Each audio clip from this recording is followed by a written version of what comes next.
நாங்கள் இன்றைக்கு வாழைக்காயில் ஒரு சுவையான சம்பவம் செய்ய போகிறோம். யாழ்ப்பாணத்தில் அதிகமாக இதை செய்கிறவ செய்து விரும்பியும் சாப்பிட்றவ. அதுக்கு தேவையான பொருட்களை பார்ப்போம். வாழைக்காய் 1/4 கிலோ, கடுகு 1/2 தேக்கரண்டி, நச்சீரகம் 1 தேக்கரண்டி, வெங்காயம் ஓரளவு விருப்பமான அளவு போடலாம், கூட குறைய.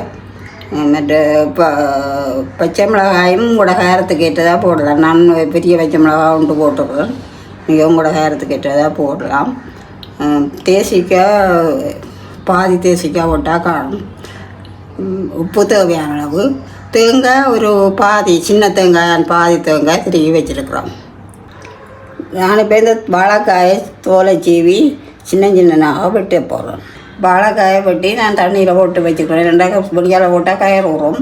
அப்போ தண்ணியில் போட்டு வச்சுக்கிறேன். இதை அவிய வைக்க போகிறோம்.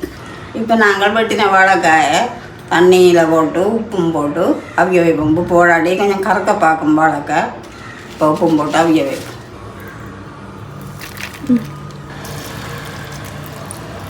இந்த வாழைக்காயை மூடக்கூடியதை தண்ணியை விட்டு அவிய வைக்கணும். இப்போ நாங்கள் வாழைக்காய் அவிய வச்சுட்டோம். வாழைக்காய் அவிய வச்சு கிடக்கு. இப்போ அவிஞ்சு நல்லா நசிச்சு பார்க்க நசிக்கணும். அந்த பதத்தில் பார்த்து இறக்கணும். ரெண்டா பிஞ்சு வாழைக்காய்னா வேலைக்கு அவியும். இது 2 நாள் கொஞ்சம் நேரம் செல்லும். இப்போ நாங்கள் நசிச்சு பார்த்து நசிக்க இறக்கும். இப்போ வாழைக்காய் அவிஞ்சிட்டுது. நாங்கள் அவிஞ்சிட்டதோடு பார்ப்போம், நசிச்சு பார்ப்போம். சரி, இப்போ வாழைக்காய் அவிஞ்சிட்டுது. ஒரு எங்களுக்கு கிட்டத்தட்ட 15 தொடக்கம் 20 நிமிஷம் வரை சென்றோம். இப்போ வாழைக்காய் அவிஞ்சிடும்.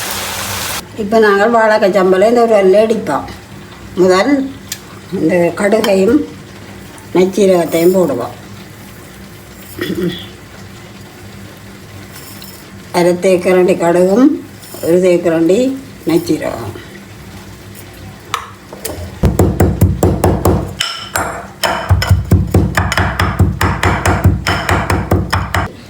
இப்போ நாங்கள் இடித்து போட்டோம். கொஞ்சம் நல்லா அடித்தா சரி. நச்சீரகத்தையும் கடுகையும் உப்பு போடுவோம். உப்பு கட்டி போட்டால் முதலே போட்டு இடிக்கலாம். அதோட இப்போ நாங்கள் தூள் உப்பு முதல் வாழைக்காய்க்கும் போட்டபடியாக கொஞ்சமாக போடுவோம்.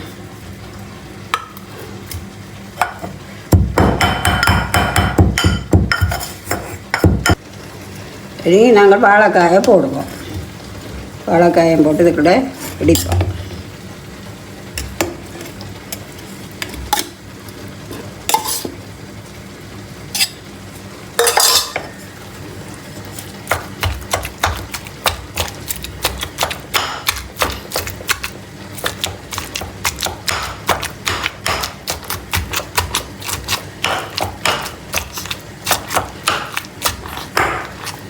சரி, நாங்கள் வாழைக்காய் அடித்து போட்டோம். ஓரளவு நல்லா அடிக்க தேவையில்லை, ஓரளவு நசிச்சு விட்டால் சரி. இப்போ இதை நாங்கள் எங்களுக்கு உடல் சின்ன நன்றபடியாக இதுக்குள்ள இறக்குவோம்.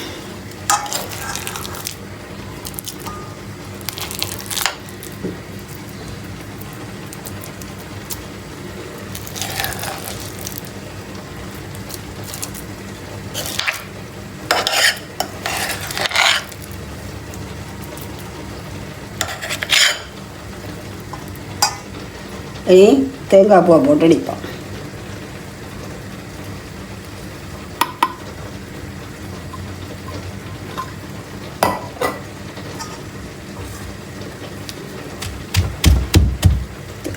தேங்காய் பூவையும் வெங்காயத்தையும் போடும்.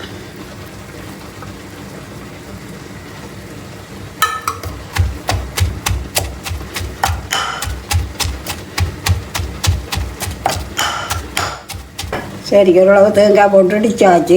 கொஞ்சம் பிடிச்சா காணும். உங்கள்கிட்ட ஒரு ஆள் இல்லைன்னா நீங்கள் கிரைண்டர்லேயே இடிக்கலாம், கிரைண்டர்லேயே அரைக்கலாம். சரி, நாங்கள் மிளகாயை போடுவோம். மிளகாயம் போட்டு சாதம் நொறுக்கினா நல்ல சாதம் அடித்தா காணும். சாதம் அடிச்சு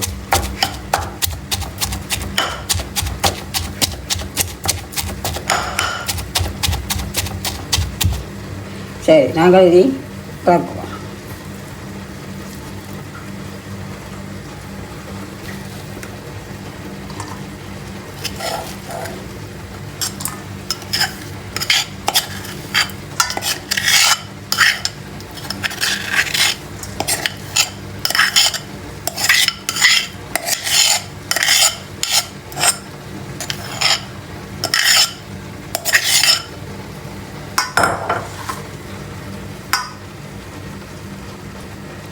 இனி நாங்கள் புளிக்க விட்டு சேர்ப்போம்.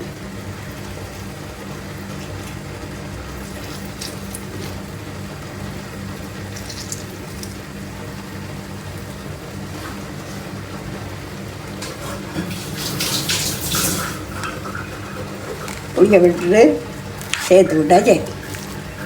சுவையான வாழைக்காய் சம்பல் ரெடி. நீங்களும் இதே மாதிரி செய்து பார்த்து கமெண்ட்ஸில் போடுங்க. எப்படி இருந்ததுன்னு கமெண்ட்ஸில் போடுங்க. இந்த வாழைக்காய் சம்பல் செய்கிற முறை பிடித்திருந்தால் லைக் பண்ணுங்க. இதே மாதிரி இன்னும் நிறைய செய்முறைகள் வேணுமெண்டா என்னுடைய சேனலை சப்ஸ்கிரைப் பண்ணுங்க.